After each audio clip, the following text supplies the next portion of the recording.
I never thought the people I trusted the most would hurt my daughter like this. But there I was, holding my phone, my hands shaking as I read my mother's message. "We need to talk about Christmas dinner. It's just going to be adults this year. It's better that way." I reread the words, hoping I had misunderstood. My heart pounded as I typed back. "What do you mean? What about Olivia?" I waited. The typing bubbles appeared, then disappeared. When they finally reappeared, the answer made my stomach twist. "It's not that we don't love Olivia, but she can be a lot. We just want a peaceful evening. I'm sure she'll understand." I gripped my phone so tightly my knuckles turned white. Olivia was 7 years old. She wasn't perfect, but she was sweet, loving, and full of energy. And now, my own parents were saying she wasn't welcome in their home. I took a deep breath and called my mother. She picked up after a few rings, her voice light and casual, as if she hadn't just crushed me. "Oh, honey, I was just about to call you." "What is this about Olivia not being invited?" I asked, my voice sharp. There was a pause.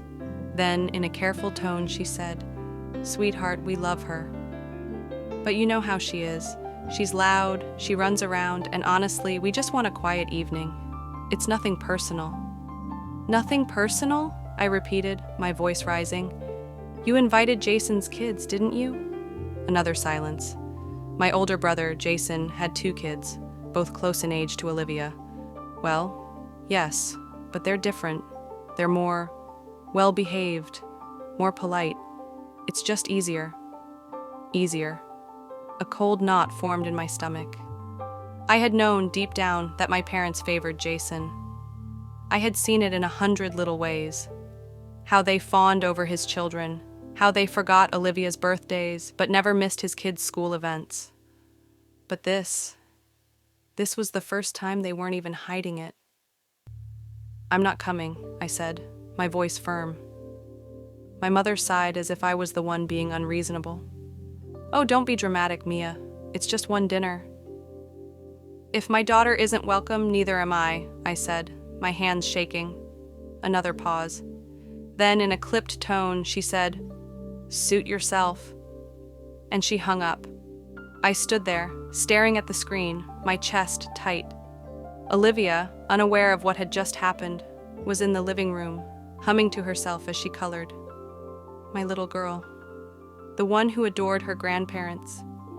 The one who had been cast aside like an inconvenience. Tears burned in my eyes, but I refused to cry. If they wanted to push me and Olivia away, they would regret it. The days after that call were quiet, too quiet. My mother didn't call me again. No texts, no apologies, nothing. It was as if I had never existed. At first I thought maybe she was just giving me space. Maybe she felt guilty. Maybe she would come to her senses and realize how cruel she had been. But when I saw the pictures on Facebook, I knew the truth. Jason's wife had posted them, dozens of photos from the family Christmas dinner. The house was decorated beautifully, the table was full of food, and there were my parents, smiling with Jason and his kids. No empty chairs, no sign that Olivia and I had ever been part of their family. My stomach twisted as I scrolled through the images. Olivia climbed onto the couch beside me, peeking at my phone. "Is that Grandma's house?" she asked. I quickly locked the screen. "Yeah, baby, it is." She looked at me with big, innocent eyes. "Why didn't we go this year?" My throat tightened. How could I explain to her that her own grandparents had chosen to leave her out, that they had decided she wasn't good enough to sit at their table? "Grandma wanted a quiet dinner this year," I said carefully. She nodded, accepting my answer, but I saw the sadness in her eyes. She adored my parents. She would have given anything to be there, and they had tossed her aside like she didn't matter. That night, as I tucked her into bed, I made a decision. I had spent years bending over backward for my parents. I had done everything to please them. I had ignored their favoritism, their dismissive attitude toward me and Olivia. But this was too much. I was done chasing them, let them feel my absence. At first, I thought maybe they wouldn't notice. But within a week, the calls started. First, my father. "Mia, your mother is upset. Why are you ignoring her?" I held the phone to my ear, my voice cold. "Did she tell you why?" A pause, then a sigh. "You're overreacting. It was just one dinner." "One dinner where she made it clear that Olivia doesn't matter," I said. "You're being childish," he muttered. "You should apologize." I almost laughed. Apologize? For what? For expecting them to treat my daughter like family? "I'm not apologizing," I said firmly. "Mia, if you and Mom want to pretend Olivia and I don't exist, that's fine, but don't call me when you need something." And I hung up. The next few weeks were eerily silent. No more calls, no more texts. Nothing. But then, little things started happening. First, my mother texted me a simple casual message. "Can you pick up some groceries for me? We're out of a few things." I stared at the screen, my jaw tightening. This was how it always was. They ignored me until they needed something. I didn't respond. 2 days later, another message. "Can you stop by and fix Dad's computer? It's acting up again." Again, I ignored it. Then, Jason called. "Mom and Dad said you're ignoring them," he said, his tone irritated. "What's wrong with you?" I clenched my jaw. "Did they tell you what they did?" He sighed. "They just wanted a peaceful dinner, Mia. You know how Olivia can be. You're really going to hold a grudge over this?" That did it. "A grudge?" I hissed. "Do you even hear yourself? They told me my daughter, your niece, wasn't welcome in their home. But your kids were. And you expect me to just let that go?" "They didn't mean it like that," he muttered. "Oh, they did," I snapped. "And I hope you all enjoy your perfect little family because Olivia and I? We're done." And I hung up. If they wanted to push me away, I would show them exactly what that felt like, but I had no idea they were about to make things even worse. A week passed with no contact. Then, out of nowhere, my mother called me again. I stared at my phone, debating whether to pick up. I had ignored her last few messages, and she hadn't bothered to follow up. But something told me this wasn't just another favor request. I swiped to answer. "Mia," she said, her voice softer than usual. "How are you, sweetheart?" I almost laughed at the fake concern. "What do you want, Mom?" I asked flatly. There was a brief pause. Then she cleared her throat. "Well, your father and I had a little issue this morning." I stayed silent, waiting. "His credit card was declined at the grocery store. We're not sure why. We were hoping you could help us sort it out." My body tensed. "Why would I know anything about Dad's credit card?" I asked carefully. Another pause. "Well, it's the one you gave us," she admitted. My blood ran cold. I had given them that card years ago, when my father had been recovering from surgery and money was tight. I had added them as authorized users temporarily to help them through a rough patch. I had meant to remove them once they got back on their feet, but I had forgotten, and they had never reminded me. "Wait," I said slowly. "You've still been using that card?" "Mia, don't make a big deal out of this," she said quickly. "It's just for little things. Groceries, gas, a few bills here and there." "A few bills?" My stomach twisted. I pulled up my banking app, my fingers trembling, and when I saw the charges, I nearly dropped my phone. Thousands of dollars in transactions, restaurants, shopping, even luxury purchases, a new TV, expensive furniture, high-end clothing. They had been living off my money for years. "Mom," I whispered, my voice shaking. "You never told me you were still using this." "Oh, don't be dramatic, Mia," she scoffed. "You make good money. It's not like you've ever needed it." I felt sick. All these years, I had been struggling to save, budgeting carefully, making sure Olivia had everything she needed. Meanwhile, my parents had been spending my money without a second thought. "So let me get this straight," I said coldly. "You didn't have space for Olivia at your dinner table, but you had no problem spending my money?" "Mia, that's not—" "I'm done," I cut her off. "I'm canceling the card today. Figure it out yourself. Her voice turned sharp. Mia, don't be ridiculous. We raised you. We took care of you for years. The least you can do is support us now. My heart pounded. Support you? I said through clenched teeth. You mean the way you supported Olivia? The way you made it clear she wasn't good enough for you? Silence. Then, in a voice colder than I'd ever heard from her, my mother said, "You'll regret this." And she hung up. That night, I sat on the couch, staring at my phone. My hands were still shaking. They hadn't even tried to hide it. They had expected me to just go along with it, as if I was nothing more than their personal bank account. I took a deep breath and logged into my account. Within minutes, I removed them as authorized users and canceled the card. I owed them nothing. The next morning, my phone started buzzing. Mom, Dad, Jason. I ignored every single call, then a text from Jason popped up. Mom said you're being ridiculous. You really canceled their card? Over what? A few groceries? I stared at the message, my jaw tightening. They didn't get it. They never would. I had spent years trying to earn my parents' love, trying to prove I was just as important as Jason, trying to be the perfect daughter. But I was done.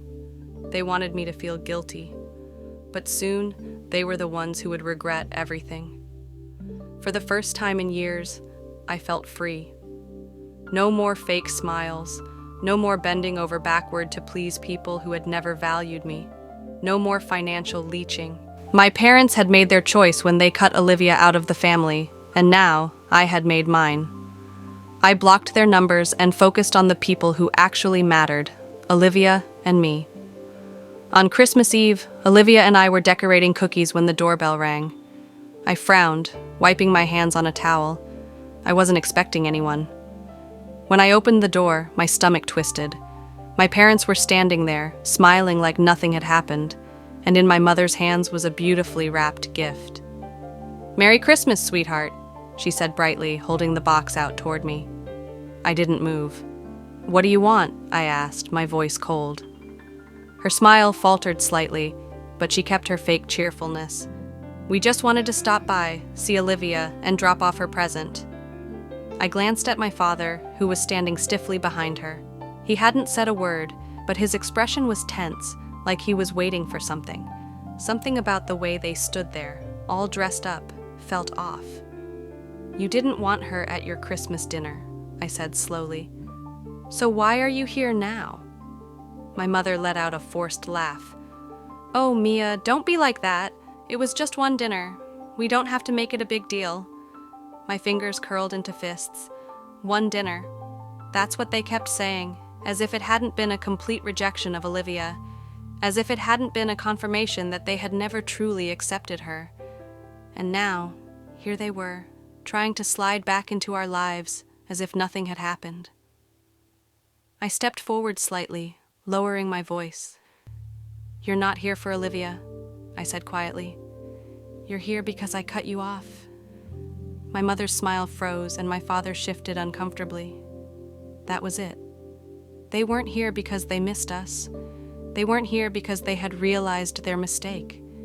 They were here because they had lost control. "Take your gift and go," I said firmly. My mother's eyes narrowed. "Mia, don't be stubborn. Let's not ruin Christmas over this." I let out a slow breath, my anger barely contained. "You already ruined Christmas," I said, "when you decided my daughter wasn't good enough for you." For the first time, my father spoke. "Come on, Mia," he said, his voice low. "Let's just be a family again."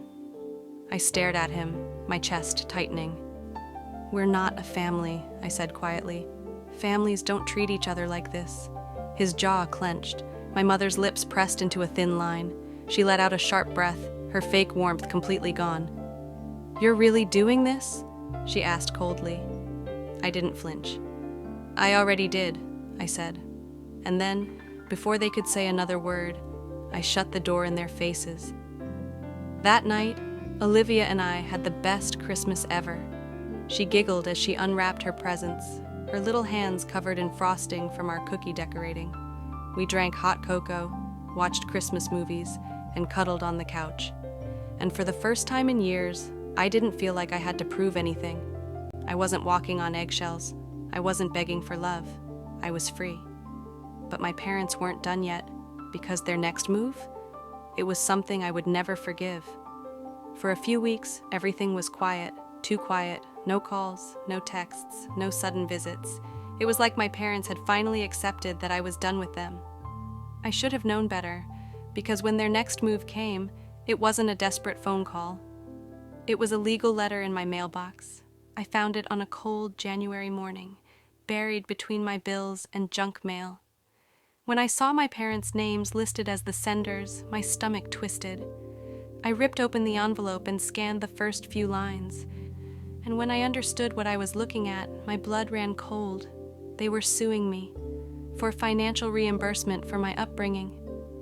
My hands trembled as I read through the details. They had itemized everything: food, clothes, medical expenses, school fees. They even included Christmas gifts they had given me as a child. At the bottom of the page was the final number: $78,542. My breath came in short, sharp gasps. They wanted me to pay them for existing. I sat at the kitchen table, staring at the paper in front of me. My mind was racing. This wasn't just about money. It was about control. They had lost their financial grip on me, and now they were trying to force me back into their lives. I grabbed my phone and called Jason. He answered almost immediately. "Mia." His voice sounded cautious, like he already knew why I was calling. "Did you know about this?" I asked sharply.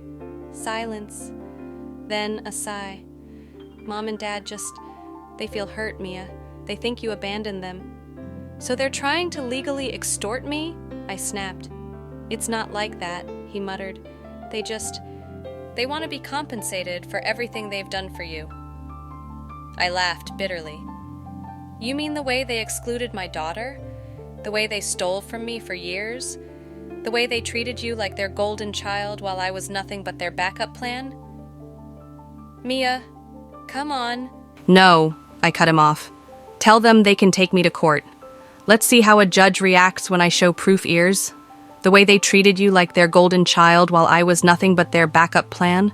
That they've been secretly using my money for years." Jason was silent for a long time. Then quietly he said, "They're not going to let this go." "Neither am I." And I hung up. I spent the next few days preparing. I gathered everything: bank statements, text messages, every single receipt that proved they had been leeching off me. I was ready for war. But before I could take the first step, my parents did something even worse. They went after Olivia. One night, just as I was getting ready for bed, my phone buzzed. It was a message from my father. "We need to talk. It's about Olivia." My heart stopped. A cold, heavy dread settled in my stomach. I typed back quickly. "What about her?" The reply came immediately. "We've spoken to a lawyer. We're looking into grandparents' rights." My entire body went numb. They were trying to take my daughter away from me. My hands trembled as I reread the message. Grandparents' rights. They were actually trying to use the legal system to force their way back into Olivia's life. I felt like the air had been knocked out of my lungs. I had heard about cases like this before. Grandparents suing for visitation rights, claiming it was in the best interest of the child. And my parents? They were calculating enough to try it. I took a deep breath and called my father. He answered on the second ring. "Mia." His voice was calm, almost smug, like he already thought he had won. "What the hell is this?" I snapped. "It's exactly what it sounds like," he said smoothly. "We spoke to a lawyer. If you won't let us see Olivia, we'll take the legal route." I gripped the phone so tightly my knuckles turned white. "You're threatening to take me to court?" "We don't want to," he said, feigning sympathy. "But you've left us no choice. You're keeping Olivia from us. You're damaging her by cutting her off from her real family." "My real family." I let out a bitter laugh. "You mean the same family that told me she wasn't welcome at Christmas? The same family that spent years treating me like an afterthought?" "That was a misunderstanding," he said smoothly. "We were just trying to have a peaceful evening." "Bullshit," I hissed. A pause. Then his voice dropped lower. Listen, Mia, this can go two ways. You let us see Olivia and we drop this. Or we take you to court. And you know how things can get in court. Custody cases can be messy, expensive, stressful. Are you really willing to put Olivia through that? I felt my pulse pound in my ears. They were trying to scare me into submission, but they had underestimated me. Go ahead, I said, my voice dangerously calm. Take me to court, but before you do, think about this. I switched to speakerphone, opened my voice recorder, and continued. I have every text, every voicemail, every bank statement that shows you've been stealing from me for years. I have proof that you tried to extort me for money. And now, I have you on record threatening legal action just to manipulate me into letting you back into my life. Silence. For the first time, my father sounded uncertain. Mia, let's not... No, I cut him off. If you want to go to war, I'll bury you. I will make sure that every single person in your life knows exactly who you are. I could hear my mother in the background whispering frantically.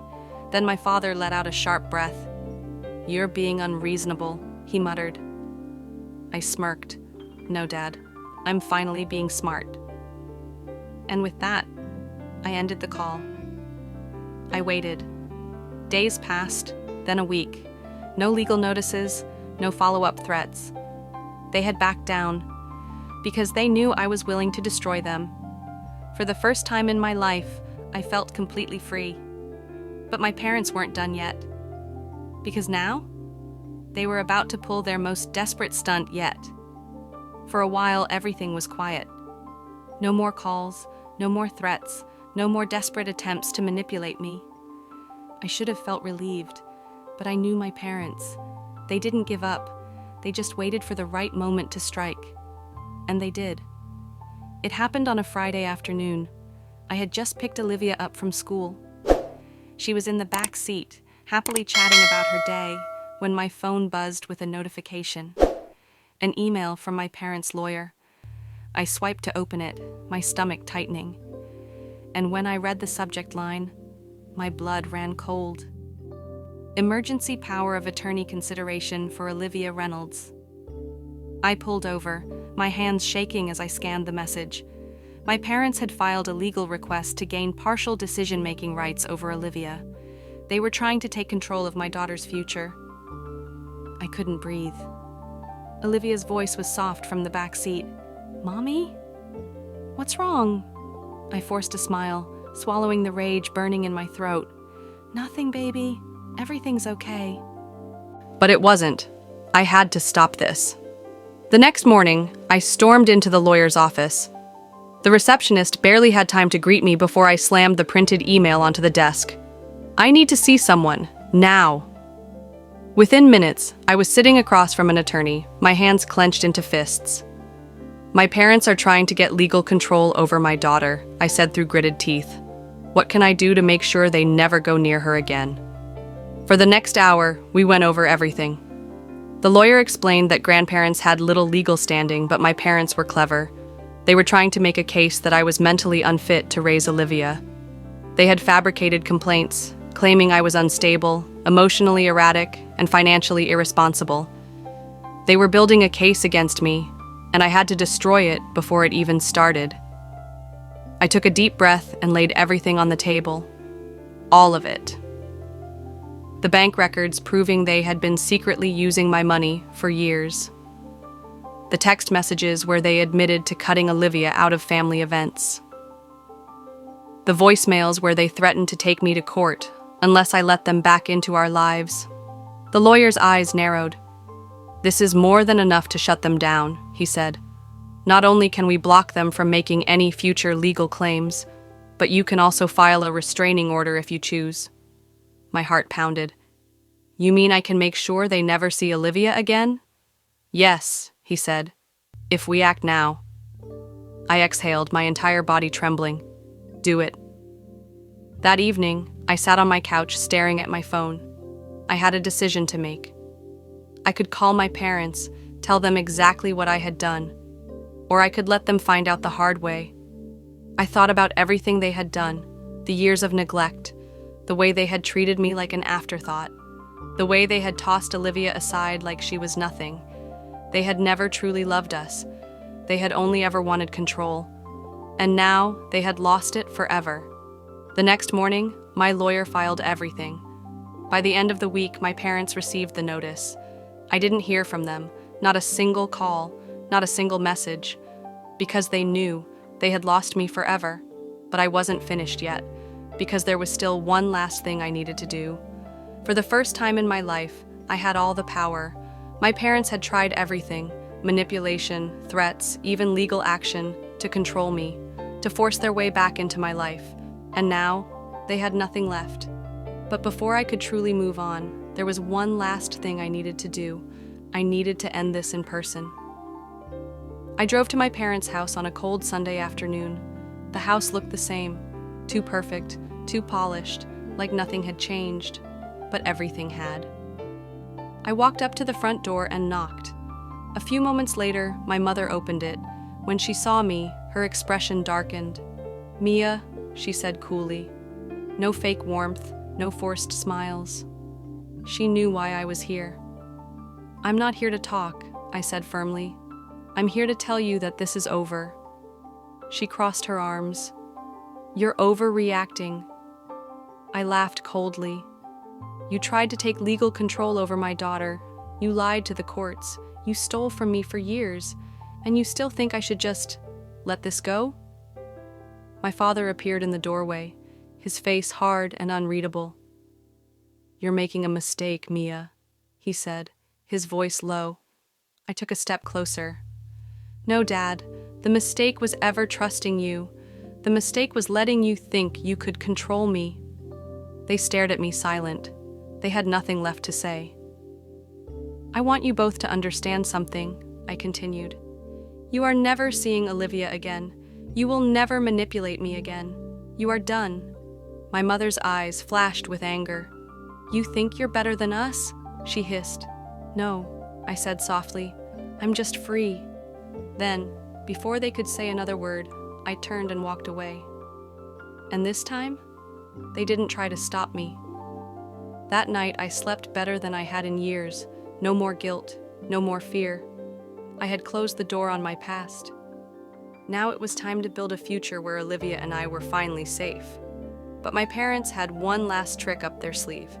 Because just when I thought I had won, I received a message that changed everything. I thought it was over. I thought I had finally broken free. But my parents? They weren't done. Because the very next morning I woke up to a message that made my blood run cold. It was from Jason. "Mom and Dad are selling their house. They're moving to your city." I sat up in bed, my pulse hammering in my ears. I read the message again, hoping I had misread it. They were moving closer to me? Number. They were trying to trap me. I called Jason immediately. He picked up after one ring. "Tell me you're joking," I snapped. He sighed. "They're serious, Mia. They already put their house on the market." I clenched my fists. Of course they did. They had lost control over me, so now they were trying to force their way back into my life physically. "They really think this will work?" I said bitterly. "They're desperate," Jason admitted. "They still think you'll forgive them. They're wrong." Jason was quiet for a moment. Then softly he asked, "Do you ever think about giving them another chance?" I laughed coldly. "After everything they've done?" "They're still our parents," he said. I took a deep breath. "No, Jason. They were your parents. I was just their mistake." I hung up. I spent the rest of the day in a cold rage. I had shut them out legally. I had cut them off financially. And yet they still wouldn't stop. They were going to show up. They were going to try to worm their way back into my life. But this time, I was going to end it permanently. I made one final call. Not to Jason, not to my parents, to my lawyer. "I need to file a no-contact order," I said firmly. "I need to make sure they never come near Olivia or me again." By the time my parents arrived in my city, they had already lost before they even stepped foot here. A legal order was in place. If they so much as tried to come near my home, my daughter's school, or my workplace, They would be arrested. This time, they couldn't manipulate their way out of it. They were trapped in their own game. A week later, I got the last message I would ever receive from my mother. "I hope you're happy. You've destroyed this family." I stared at it for a long time, and then I deleted it. Because I wasn't destroyed. I was free. But there was still one last thing I needed to do. The final move. The one that would make sure they could never, ever try to control me again. And when I did it, they would regret everything. For years, my parents had controlled me. They had manipulated me, stolen from me, and treated my daughter like she was nothing. But now, I had won. They had tried everything: guilt, threats, legal action, even moving to my city. And still, they lost. But I wasn't just going to walk away. I was going to make sure they felt this loss for the rest of their lives. I thought about what would hurt them the most. What had always mattered most to them? Their reputation. They spent their lives pretending to be the perfect family, acting like Jason and his kids were angels while treating Olivia and me like burdens. But I had proof of what they had really done. And now, I was going to expose them. I sat down at my laptop and started writing. Every text, every voicemail, every bank statement proving they had stolen from me. I laid it all out, piece by piece. I detailed how they had cut Olivia out of the family, how they had tried to take control of my life, how they had even threatened legal action against me to force their way back in. And when I was done, I sent it to every single person they knew. Their friends, their coworkers, their church, their neighbors. I hit send. And then, I waited. The fallout was instant. Jason called me within hours. "What the hell did you do?" he shouted. I leaned back in my chair, calm. "Told the truth." "Mom and Dad are freaking out," he hissed. "Their friends are turning against them. People at church are asking questions. You humiliated them." "Good." Jason let out a frustrated breath. "You really hate them that much?" I smiled. "Number, I just finally love myself enough to stop letting them win." And I hung up. For the first time in my life, my parents had to face consequences. Their carefully built image, destroyed. Their social circle, collapsing. Everything they had spent years protecting, gone. And the best part? I never heard from them again. I spent the next few months rebuilding my life. Not for them, for Olivia. For the first time, I felt light. No more guilt, no more pain, just peace. And as I watched Olivia play in the yard one sunny afternoon, I realized something. I had won, and they would regret losing me for the rest of their lives.